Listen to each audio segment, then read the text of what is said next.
चलो, जो 14 जून पे पेपर हुआ था उसके हम लोग डाउट्स कर रहे हैं अभी। तो क्वेश्चन नंबर 2 थोड़ा डिफिकल्ट है, तो वो हम लोग बाद में करेंगे। क्वेश्चन नंबर 8 में क्या पूछा है देखो। हाइड्रोजन एटम है और हाइड्रोजन एटम में इलेक्ट्रॉन घूम रहा है about the nucleus, and because of that इतना मैग्नेटिक फील्ड होता है। तो कितना करंट प्रोड्यूस हुआ है ऐसा पूछा है, ठीक है।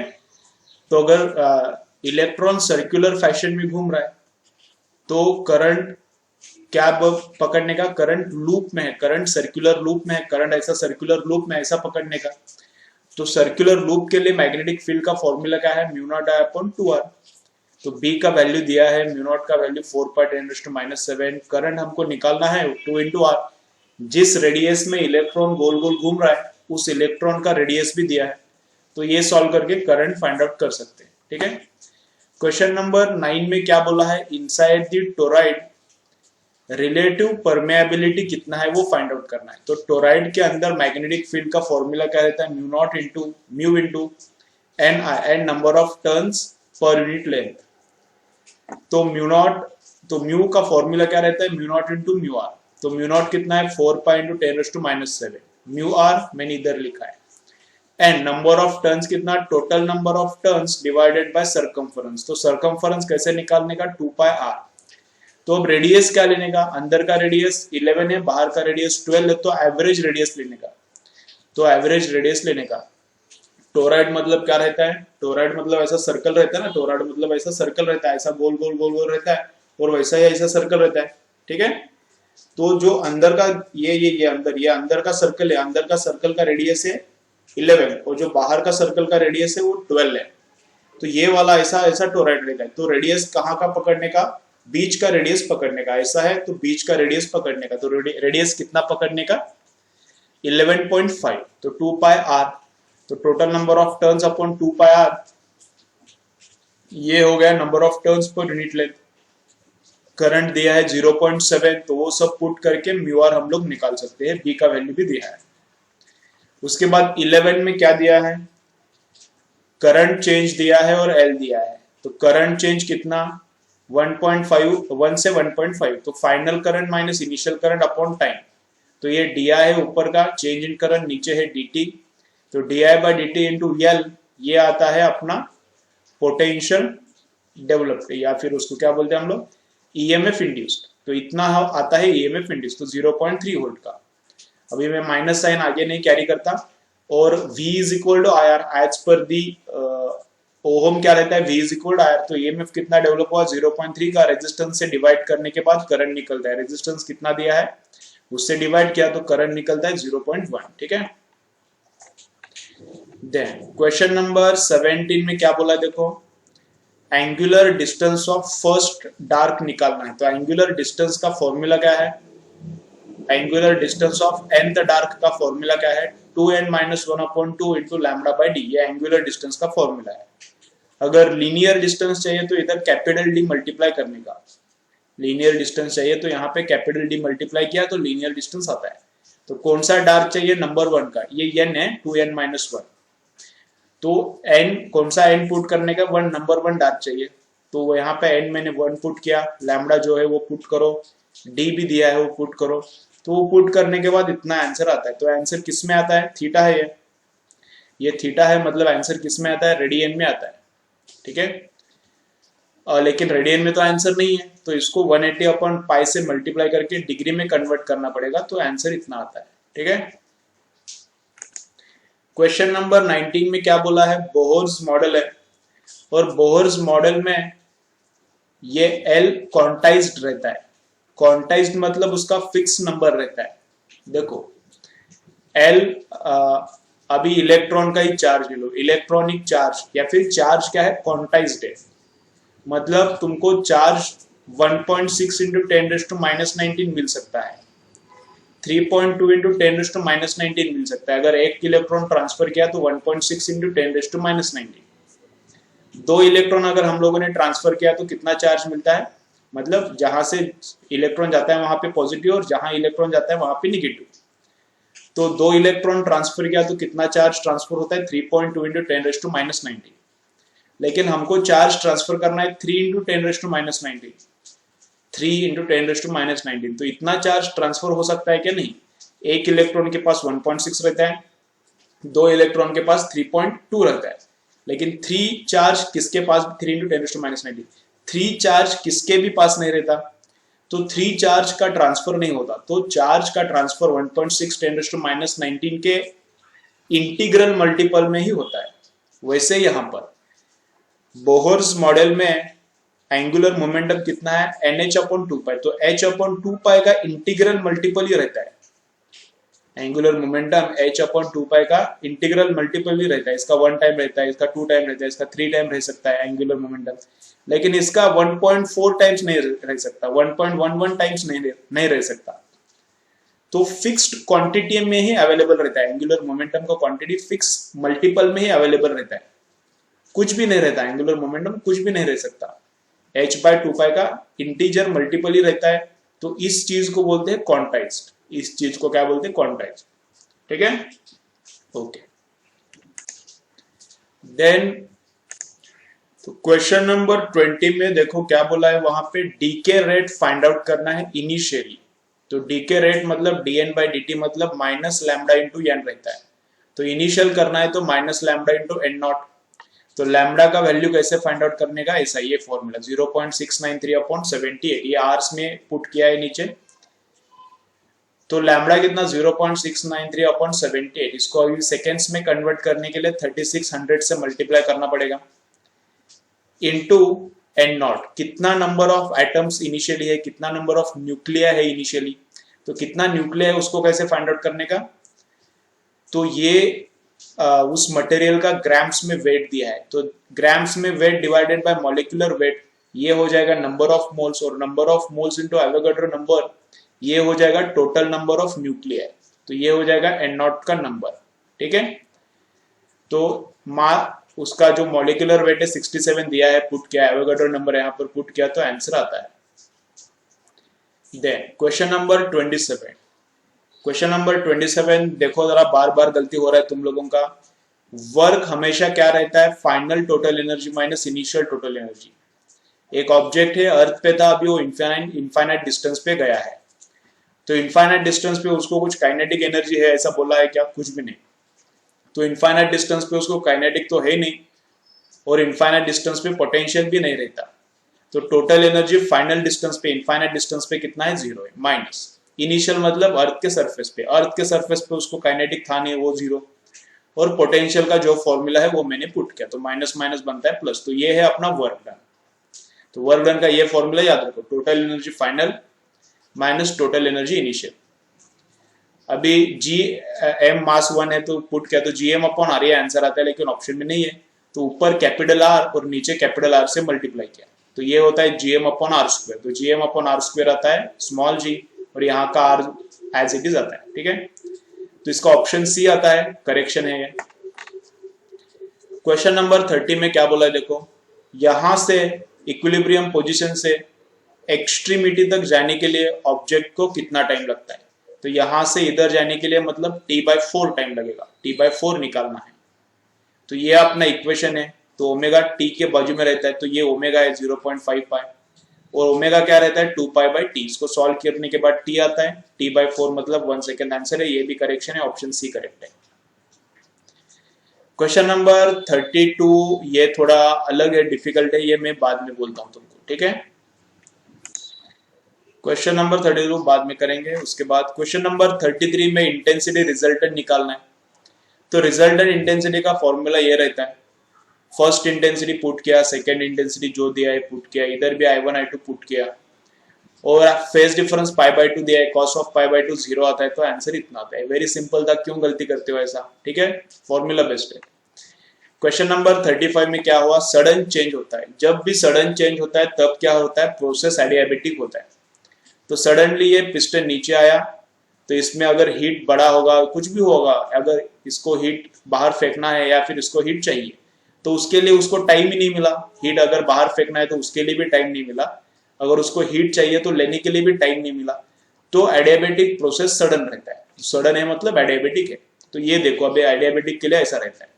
तो वॉल्यूम कम हुआ है, इस प्रोसेस से, इस स्टेट से यहाँ पर, पहले ऐसा था अभी ऐसा हो गया, वॉल्यूम कम हुआ है, तो जब वॉल्यूम कम होता है, ये कांस्टेंट रहता है ना, वॉल्यूम कम होता है तो टेम्परेचर को बढ़ना ही चाहिए, तो कंपेयर टू दिस अब टेम्परेचर क्या हो गया है, बढ़ गया है।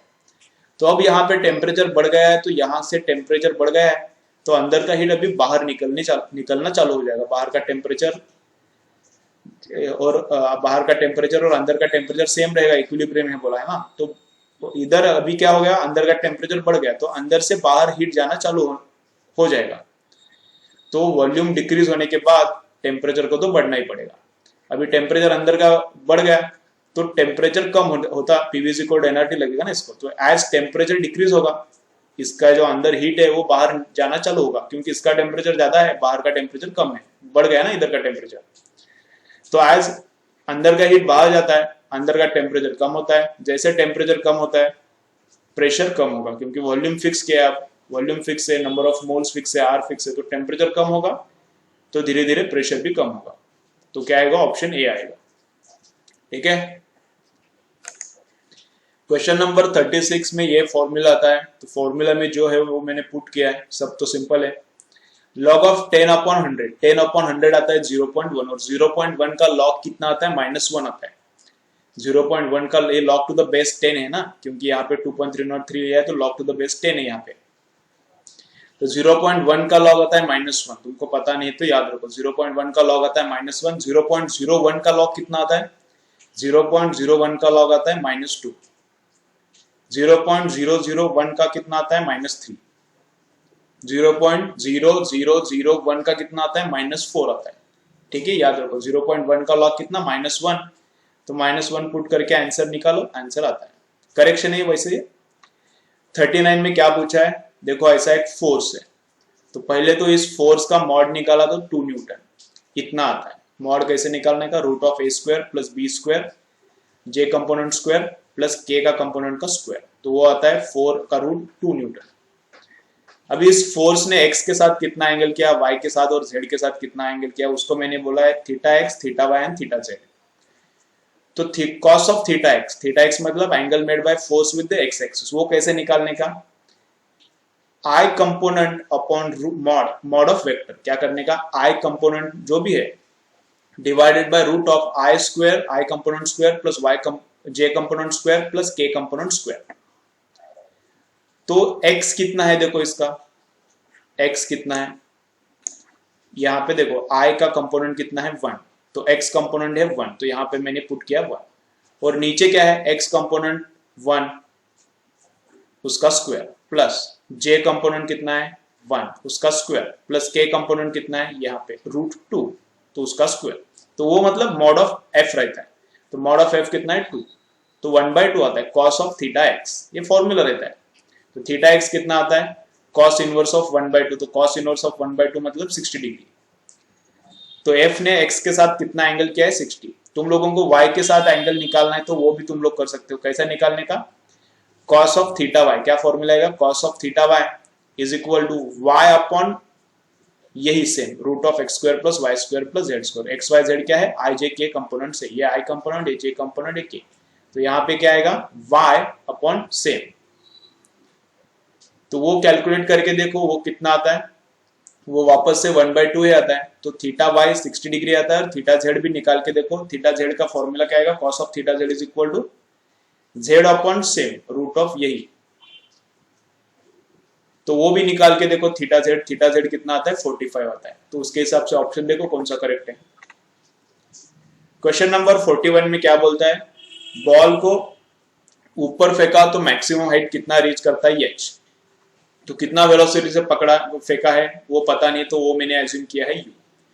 तो फाइनल वेलोसिटी, यहाँ से बॉल फेंका तो मैक्सिमम हाइट कितना जाता है इतना, तो मैक्सिमम हाइट जाने के बाद यहाँ पे उसका वेलोसिटी कितना रहेगा 0, तो ये इनिशियल पकड़ रहा हूं मैं, यहाँ पे फाइनल, तो फाइनल वेलोसिटी कितना है 0, इनिशियल वेलोसिटी कितना है पता नहीं u² प्लस 2 इंटू एक्सेलरेशन कितना है -g, ऊपर जा रहा है नीचे आ रहा है, अपन कैसा पकड़ते हैं, ग्रेविटी नीचे पुल कर रहा है तो एक्सेलरेशन -g लेने का, और कितना ऊपर जा रहा है, डिस्प्लेसमेंट ऊपर है, तो डिस्प्लेसमेंट ऊपर है h इसलिए प्लस h, तो इसको इधर उधर थोड़ा सिंप्लीफाई किया तो u² आता है 2gh। ठीक है, याद रखो उसको। अब इसको हॉरिजॉन्टल फेंकना है, मैक्सिमम हॉरिजॉन्टल फेंकना है, तो कितना एंगल पे फेंकना पड़ेगा 45 पे। तो रेंज का ये फॉर्मूला है, तो थीटा यहाँ पे 45 डाला तो 2 इंटू 45 90, साइन ऑफ 90 1 होता है, तो यू स्क्वायर यहाँ से 2gh पुट करो, साइन ऑफ 2 थीटा कितना आता है 1 आता है, क्योंकि थीटा 45 है, और नीचे जी कैंसिल हो जाए तो 2h। तो मैक्सिमम हॉरिजॉन्टल कितना फेंक सकता है वो आदमी 2h डिस्टेंस फेंक सकता है। क्वेश्चन नंबर 43 में क्या है, रॉकेट का है, रॉकेट का एग्जांपल। तो रॉकेट जस्ट लिफ्ट होना चाहिए, उस क्वेश्चन में क्या पूछा, रॉकेट जस्ट उठना चाहिए जगह पर से, तो जगह पर से उठने के लिए कितना फोर्स चाहिए, उसके ऊपर mg फोर्स चाहिए, उसका जो भी मास है इंटू जी, जितना ग्रेविटी उसको नीचे खींच रहा है उतना ही रॉकेट के अंदर का फ्यूल उसको ऊपर पुश करना चाहिए, जस्ट अभी उठना चाहिए ऐसा बोल रहा है।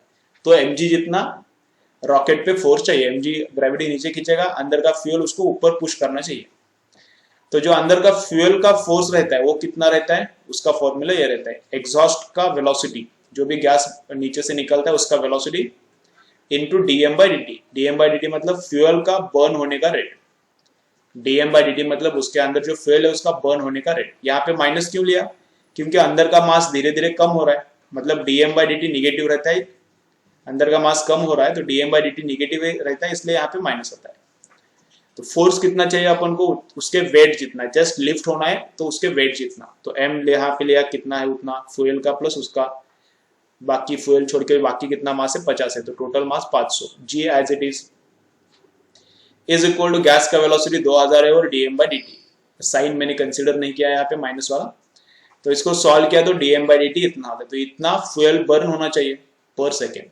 ठीक है, तो अभी रॉकेट का तुमको एग्जांपल्स नहीं समझ रहा तो तुम लोग जाओ न्यूटन्स लॉज ऑफ मोशन में रॉकेट का थियरी रीड करो, रॉकेट का थियरी नहीं समझ में आता है तो मुझे बोलो, मैं एक बार लेक्चर लेके समझाता हूँ, जो भी डाउट से पूरा क्लियर होना चाहिए। ठीक है, रॉकेट का थियरी पढ़ो, रॉकेट का थियरी पढ़ने के बाद 4-5 रॉकेट के न्यूमेरिकल सॉल्व करो, है एररलेस में है, बाकी भी बुक्स में। तो जिस टाइप का क्वेश्चन तुमको नहीं आ रहा उस टाइप का क्वेश्चंस का प्रैक्टिस करो, तभी मार्क्स बढ़ने वाला है। अभी फाइनल स्टेज में क्या करना है, डाउट्स अच्छे से करना है, तो डाउट्स एकदम अच्छे से करो, मार्क्स बढ़ेगा। ठीक है, चलो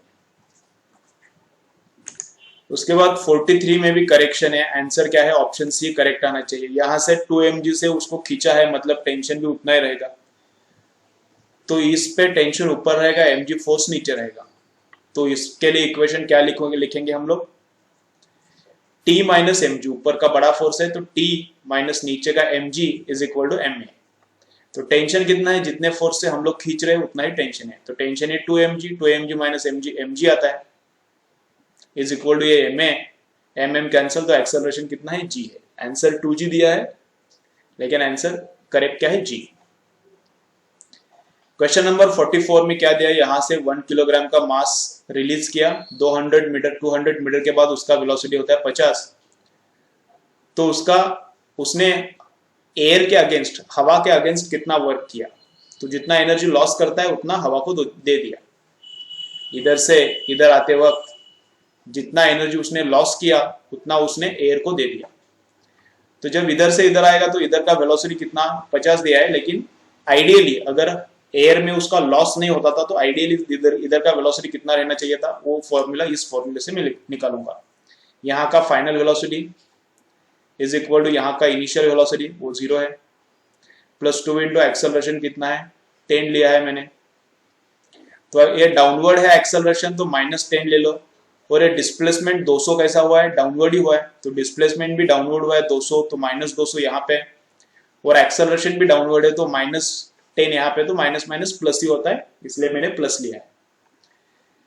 तो v स्क्वायर कितना आता है इसको सॉल्व करने के बाद 4000, तो 4000 का रूट है, यहाँ का वेलोसिटी रहना चाहिए, यहाँ का वेलोसिटी कितना रहना चाहिए 4000 का रूट, तो 4000 का रूट कितना आता है 60 के ऊपर कुछ तो आएगा, ओके 60 का स्क्वायर रहेगा 3600, तो 4000 का रूट कुछ तो 60 के थोड़ा ऊपर आएगा, कितना आएगा एक्चुअली तुम लोग देखो, लेकिन यहाँ पे वेलोसिटी उतना नहीं है, उससे कम है 50 है, तो उतना एनर्जी किधर गया, उतना एनर्जी उस बॉल ने हवा को दे दिया।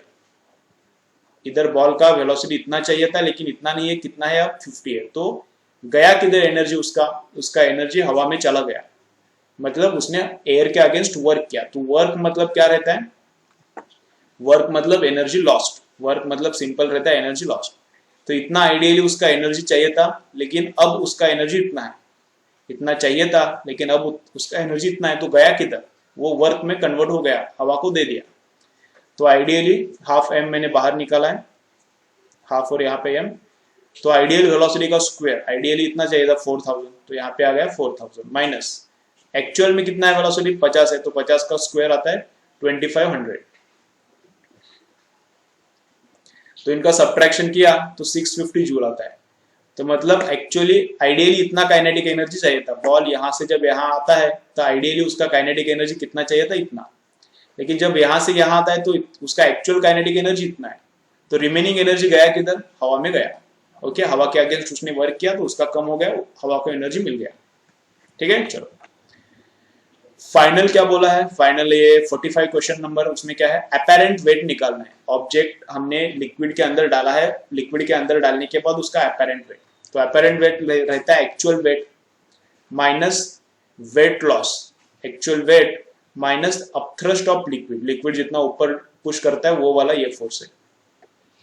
तो ये क्या है, ये नॉर्मल mg है, volume of object into rho of object, तो वॉल्यूम इंटू रो मतलब रहता है मास ऑफ ऑब्जेक्ट, तो ये m इंटू जी है, तो ये अपना वेट है, रेगुलर वाला फॉर्मूला। लेकिन जब ऑब्जेक्ट वाटर के अंदर या फिर लिक्विड के अंदर हम लोग डुबाते हैं तो लिक्विड उस ऑब्जेक्ट को ऊपर पुश करता है, कितना पुश करता है, कितना फोर्स ऊपर लगाता है, उसका फॉर्मूला ये है v, वॉल्यूम जितना भी लिक्विड के अंदर है उतना ही वॉल्यूम। यहाँ पे पूरा का पूरा ऑब्जेक्ट लिक्विड के अंदर डाला है इसलिए पूरा वॉल्यूम लिया है, लेकिन वॉल्यूम कौन सा लेने का, जितना उस ऑब्जेक्ट का वॉल्यूम लिक्विड के अंदर है उतना, इनटू लिक्विड का डेंसिटी, यहाँ पे ये डेंसिटी है उस ऑब्जेक्ट का, यहाँ पे डेंसिटी है लिक्विड का, इनटू जी। तो दोनों में से v इंटू जी मैंने बाहर निकाला है, रो माइनस सिग्मा, सब सीजीएस में किया है। v कितना है 5 into 5 into 5 125, g as it is रखा है, और रो रहता है उस ऑब्जेक्ट का दिया है 7, रिलेटिव डेंसिटी मतलब ही रहता है सीजीएस में डेंसिटी, मतलब रिलेटिव मतलब सीजीएस में डेंसिटी नहीं रहता, उसका अलग डेफिनेशन रहता है, लेकिन वो इक्वल ही आता है उनका नंबर, सीजीएस में डेंसिटी और रिलेटिव डेंसिटी का नंबर सेम आता है। तो रिलेटिव डेंसिटी 7 मतलब सीजीएस का डेंसिटी भी 7 है और वाटर का डेंसिटी 1 है सीजीएस में, तो ये आंसर है अपने पास। ठीक है, तो ऑप्शन ये आता है। चलो अब डिफिकल्ट वाले न्यूमेरिकल्स करते हैं, ये थोड़े इजी थे, डिफिकल्ट वाले 2-3 न्यूमेरिकल्स थे तो वो वाले करते हैं। ओके, अभी जिनको ये पूरे न्यूमेरिकल्स अंडरस्टैंड हुए हैं वो लोग ही ये वाले न्यूमेरिकल्स देखो। तुम्हारा फिजिक्स तुमको वीक लगता है तो ये वाले न्यूमेरिकल्स अभी 3-4 जो बचे हैं वो वाले मत देखो, थोड़े डिफिकल्ट है। तुमको अगर तुम्हारा फिजिक्स अच्छा लगता है तो ही देखो, ठीक है। तो तुम्हारे हिसाब से करो, थोड़ा ये सर को दर्द हो सकता है इधर। चलो तो स्टार्ट करते हैं। तो क्वेश्चन नंबर 16 में क्या है, यहाँ पर एक स्लिट है S1, यहाँ पर एक स्लिट है S2 और इनके बीच में डिस्टेंस है D। यहाँ पर एक पॉइंट है P, वो बहुत दूर है, बहुत दूर है, जितना हो सके उतना दूर है। और यहाँ पे क्या मिलता है, मिनिमम मिलता है। इधर से हम लोग ऐसा ऐसा जाएंगे, ऐसा ऐसा जाएंगे, इधर मिनिमम मिलता है। अब इसके बाद किधर भी आगे जाओ, किधर भी आगे जाओ मतलब इधर गया तो इधर से एक ऐसा वेव इधर आएगा इधर, और इधर से एक ऐसा वेव इधर आएगा, लेकिन यहाँ पे मिनिमम नहीं बनेगा। अब इसके बाद में किधर भी आगे जाओ तो एक ऊपर से वेव आएगा S1 से और एक यहाँ पे S2 से वेव आएगा,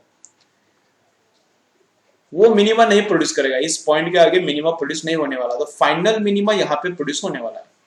तो जब यहाँ पे फाइनल मिनिमा प्रोड्यूस होता है तब क्या होता है, S1 से यहाँ का, इसको मैं P बोलता हूँ ना, S1 से P तक का डिस्टेंस और S2 से P तक का डिस्टेंस, इनमें पाथ डिफरेंस रहता है λ/2 का।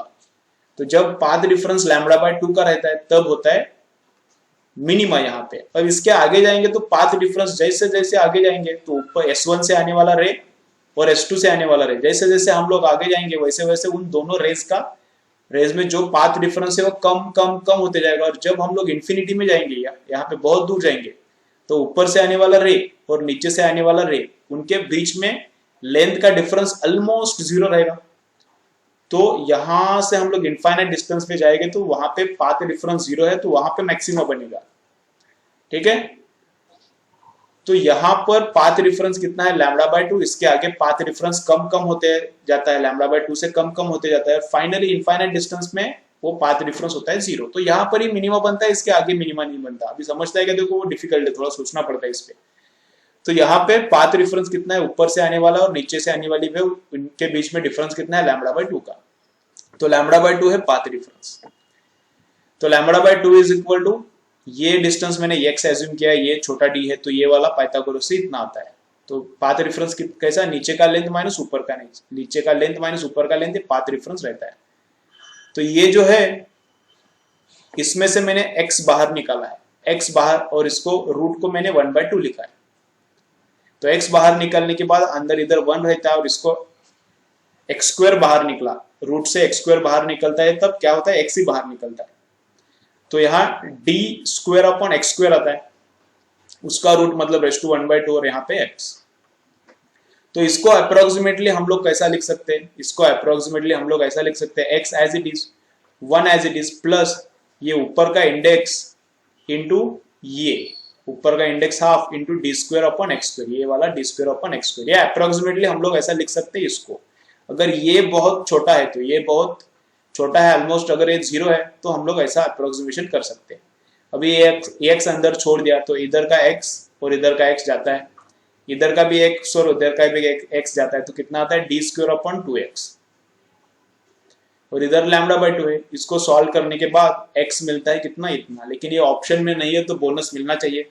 अगर तुमको ये पूरा थ्योरी पता है तो बोनस ले लो, अगर नहीं पता है तो बोनस मत ले लो। ये हर एक का डाउट है, इसलिए मुझे हर एक का डाउट है, तो तुमको किसी को शायद ये थ्योरी पता नहीं है तो बोनस मत लो, ठीक है ना। चलो, तो आंसर इतना आता है और ऑप्शन में है नहीं।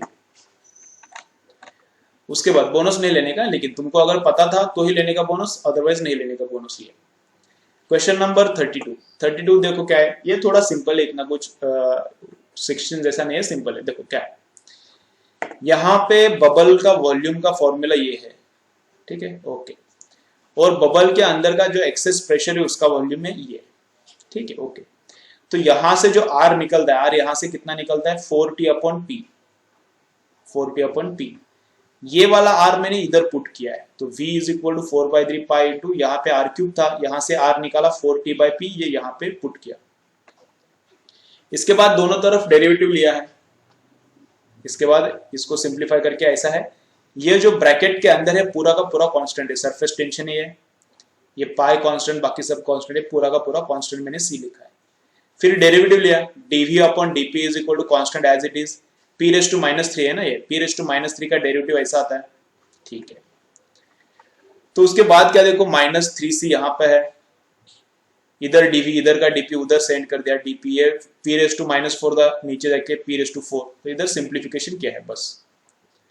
फिर dt से मल्टीप्लाई किया, इधर भी dt से मल्टीप्लाई किया, इधर भी dt से मल्टीप्लाई किया, तो p⁻⁴ है, उसके बाजू में dt भी आ गया, ये -3C उधर गया, ठीक है। तो अब क्या किया है देखो, ये जो dV/dt है, मतलब वॉल्यूम कितना चेंज हो रहा है, उस बबल का कितना वॉल्यूम चेंज हो रहा है पर सेकेंड, तो वो कांस्टेंट दिया है, क्योंकि अंदर जो वॉल्यूम जा रहा है वो कांस्टेंट बोला है ना, अंदर वॉल्यूम जाने का रेट कांस्टेंट है, मतलब dV/dt कांस्टेंट है, तो ये भी कांस्टेंट है, 3 भी कांस्टेंट, C भी कांस्टेंट। तो इन सबको, ये जो पूरा का पूरा है, इसको मैंने माइनस, ये माइनस है ना, इसलिए माइनस कांस्टेंट पकड़ा है पूरे का, ये तो कांस्टेंट है और माइनस है, तो इसको मैंने माइनस कांस्टेंट पकड़ा है, -k पूरे को। तो इधर dt सेंड किया, ये मत देखो अभी इसका कुछ काम नहीं है, dt इधर भेज दिया, तो ये -k × dt, ये -k × dt, और इधर क्या बचता है फिर dP/P⁴, इसको इंटीग्रेट किया। थोड़ा डिफिकल्ट है, अभी पहले ही बोल दिया मैंने, ये वाले न्यूमेरिकल्स करना है तो करो, नहीं करना है तो मत करो, ऐसा वाला शायद डीप में नहीं आएगा, 1-2 आ सकते हैं ऐसे, अगर डिफिकल्ट पेपर आएगा 1-2-3 ऐसे आ सकते हैं, लेकिन 2-3 आते, ज्यादा नहीं आते। तो यहां से मैंने क्या किया, ये इस इक्वेशन से ये वाला प्रिपेयर करके लिया, इसको मैंने क्या एज्यूम किया है, -k, पूरा कांस्टेंट है तो -k एज्यूम किया है। तो इसका इंटीग्रेशन कैसा आता है, ऐसा आता है, -k dt का इंटीग्रेशन आता है t, इसको सिंप्लीफाई किया तो ऐसा आता है, t इज इक्वल टू, इधर का माइनस इधर जाता है तो +3k बनता है, तो 1/3k इंटू 1/p⁻³ ये वाला कांस्टेंट है। तो टाइम और प्रेशर, इनका डिपेंडेंसी कैसा है, इनवर्स है, तो time is proportional to p³, जैसे प्रेशर बढ़ता है तो टाइम जैसे जैसे प्रेशर बढ़ते जाता है टाइम कम होता है, या फिर जैसे जैसे प्रेशर कम होता है टाइम बढ़ते जाता है। तो ऐसा ग्राफ आता है, ऐसा ग्राफ आता है फर्स्ट क्वाड्रेंट में, मतलब तुमको ऐसा दिखेगा, ऐसा फर्स्ट क्वाड्रेंट में ऐसा ग्राफ आता है, ठीक है ना। जैसे टाइम टाइम टाइम बढ़ते जाता है वैसे प्रेशर कम, ऐसा वाला ग्राफ आता है। जब एक बढ़ता है तब दूसरा कम, ऐसा ग्राफ आता है। ओके ठीक है, चलो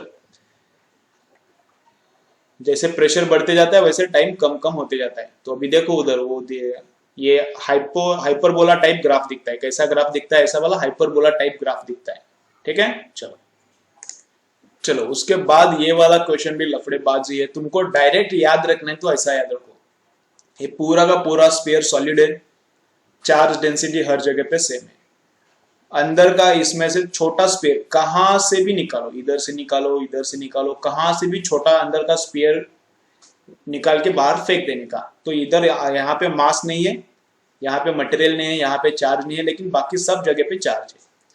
तो इसके अंदर इलेक्ट्रिक फील्ड कितना रहता है? तो इसके अंदर इलेक्ट्रिक फील्ड कांस्टेंट रहता है हर एक पॉइंट पे, सी पे, इधर सी मतलब सेंटर है उसका, हर एक जगह पे इलेक्ट्रिक फील्ड कांस्टेंट रहता है, ठीक है। ओके, तो अभी वो तुम लोग याद रखो, मैं डेरिवेशन तो बोलता हूं लेकिन समझ में आएगा तो अच्छा है, नहीं समझ में आता है तो मैंने जितना बताया उतना याद रखो, ये डायरेक्ट याद रखो, ठीक है। चलो तो यहां पे देखो क्या एज्यूम करने का, ये पूरा स्फीयर है, उस पे चार्ज डेंसिटी है सिग्मा, और जो यहां पे स्फीयर है उस पे चार्ज डेंसिटी है माइनस सिग्मा।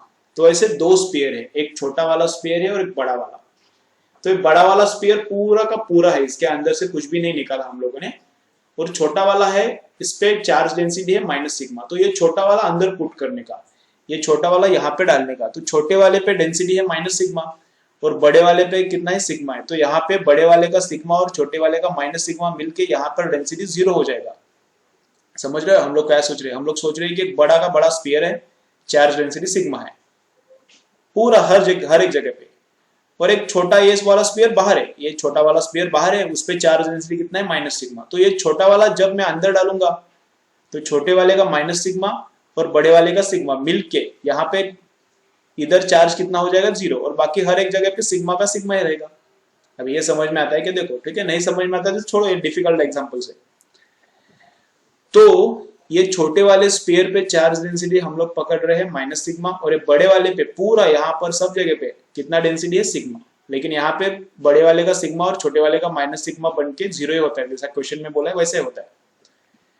तो यहाँ पे ये बड़े वाले का इलेक्ट्रिक फील्ड यहाँ इस पॉइंट पे राइट की तरफ रहता है, किसके डायरेक्शन में? R1 बार की डायरेक्शन में रहता है, मतलब AB के डायरेक्शन में, टुवर्ड्स राइट रहता है। तो ये बड़े वाले स्फीयर का इलेक्ट्रिक फील्ड इस पॉइंट पे मैं निकाल रहा हूँ, इस पॉइंट पे मैं इलेक्ट्रिक फील्ड निकाल रहा हूँ बड़े वाले का और छोटे वाले का, और दोनों का एडिशन करेंगे। तो बड़े वाला और छोटे वाला, तो बड़ा स्फीयर यहाँ पे कितना इलेक्ट्रिक फील्ड प्रोड्यूस करेगा? ρr/3 बड़े वाले का यहाँ पे इलेक्ट्रिक फील्ड कितना रहता है? ρr/3 वेक्टर में ρr1 बार रहता है। R1 बार मतलब कौन है? AB बार, R1 बार मतलब AB बार है। छोटे वाले का कितना रहता है इलेक्ट्रिक फील्ड? यहाँ पे ये स्मॉल स्फीयर है, इस पे माइनस सिग्मा डेंसिटी है ना, माइनस रो है, सॉरी माइनस रो डेंसिटी है, चार्ज डेंसिटी। तो छोटे वाले का यहाँ पे इलेक्ट्रिक फील्ड कितना रहता है? वो डाउनवर्ड डायरेक्शन में रहता है, क्योंकि निगेटिव चार्ज है ना, तो टुवर्ड्स सेंटर रहता है। तो कितना? ρr2/3 ρr2/3 माइनस क्यों लिया? क्योंकि ये उल्टी डायरेक्शन में, R2 ऊपर रहता है, CB डायरेक्शन में रहता है R2, ये BC डायरेक्शन में है। तो इन दोनों का एडिशन करना, इधर टोटल इलेक्ट्रिक फील्ड है, कौन सा भी रैंडम पॉइंट है, इधर टोटल इलेक्ट्रिक फील्ड मतलब इन दोनों का एडिशन, तो टोटल इलेक्ट्रिक फील्ड मतलब इन दोनों का एडिशन, ये दोनों का।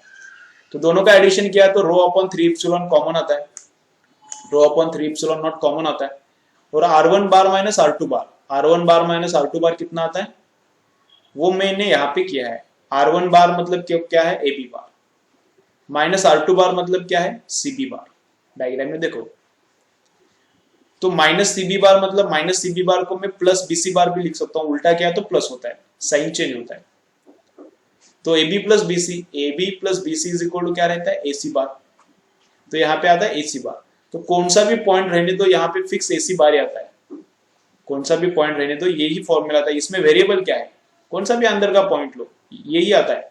तो एसी बार फिक्स है, रो फिक्स है, 3 सिग्मा फिक्स है, तो अंदर हर एक पॉइंट पे इलेक्ट्रिक फील्ड कांस्टेंट आता है। नहीं समझा तो टेंशन मत लो, मैंने जितना बोला है उतना याद रखो। सब जगह पे चार्ज डेंसिटी सेम है, उसमें से एक छोटा स्पेयर बाहर निकाला, मतलब यहाँ पे आप चार्ज डेंसिटी कितना है, 0 है। तो यहाँ पे अंदर इलेक्ट्रिक फील्ड सेम रहता है, हर एक पॉइंट पे इलेक्ट्रिक फील्ड क्या रहता है, सेम रहता है, याद रखो। ओके चलो, और 0 नहीं रहता, कितना रहता है इलेक्ट्रिक फील्ड, इतना रहता है। चलो ये 24 वाला सिंपल था, ये थोड़ा पीछे रहेगा, कैसे पीछे रहेगा पता नहीं ये, लेकिन सिंपल था। देखो क्या है, ऐसा सर्कुलर लूप है, चेन चेन चेन चेन है, 100 चेन से ऐसा, और ये गोल गोल घूम रहा है। तो एक जो इसमें से चेन का पार्टिकल है, उस पे सेंट्रीफ्यूगल फोर्स, सेंट्रीपेटल फोर्स कितना, वो सेंट्रीपेटल फोर्स कितना प्रोड्यूस करेगा, या फिर उस पे सेंट्रीपेटल फोर्स कितना है। तो सेंट्रीपेटल फोर्स का ये फॉर्मूला, मास कितना, 5 kg टोटल मास है, लेकिन ऐसा कितना उसमें छोटे छोटे चेन से 100 है, तो 5/100, तो एक का मास 5/100 आएगा। ओमेगा कितना, ओमेगा निकालो, 50 × 2 पाई आता है, तो 50 × 2 पाई का स्क्वायर, ओमेगा ऐसा आता है 50 × 2 पाई का स्क्वायर। आरपीएम दिया है, आरपीएम से हम लोग आरपीएस निकाल सकते हैं, आरपीएस 50 आता है, आरपीएस से मतलब फ्रीक्वेंसी आता है ना, फ्रीक्वेंसी 50 आता है, और फ्रीक्वेंसी से हम लोग ओमेगा निकाल सकते हैं। तो 50 × 2 पाई का स्क्वायर इंटू आर, आर कितना है वो कैसे निकालने का, पूरा का पूरा ये सरकमफरेंस है ना, अभी सरकमफरेंस कितना, पूरा चेन का लेंथ है 1 मीटर, और वो है सरकमफरेंस 2 पाई, ऐसा गोल गोल घूम रहा है ना चेन वो। तो R इज इक्वल कितना आता है, 1/2 पाई, यहाँ पे पुट किया, कैलकुलेट किया, तो इतना आंसर आता है। ठीक है, यहाँ पे थोड़ा इंटीग्रेशन करके कुछ अलग सोच रहा था मैं, लेकिन ये नहीं, ऐसा कुछ नहीं आता, सिंपल है, ऐसा आंसर आता है। ठीक है, चलो जितना न्यूमेरिकल्स है उतना सॉल्व करो, जो बीच के थोड़े डिफिकल्ट न्यूमेरिकल्स है वो वाले तुमको अगर नहीं समझ रहे तो छोड़ो, टेंशन मत लो, मत करो, लेकिन बाकी के जितने इजी है उतने करो। ठीक है, चलो ये पेपर मुझे लग रहा है कि थोड़ा डिफिकल्ट था, पेपर क्या था, थोड़ा अच्छा था। अब इसमें 180 के ऊपर जिसको भी आया उसको अच्छा है, 80 और 80 के ऊपर जिसको भी आया उसको अच्छा है, कोई प्रॉब्लम नहीं है। ठीक है, थोड़ा और मेहनत करो, मार्क्स बढ़ने वाला है, अच्छा मार्क्स आएगा। 4-5 बच्चों को 110 के ऊपर आने वाला है पक्का, 4 to 5 स्टूडेंट्स को 110 120 के आसपास आने वाला है। तुम लोग एकदम जम के मेहनत करो, थोड़ा दिन बचा है। ठीक है, चलो बाय।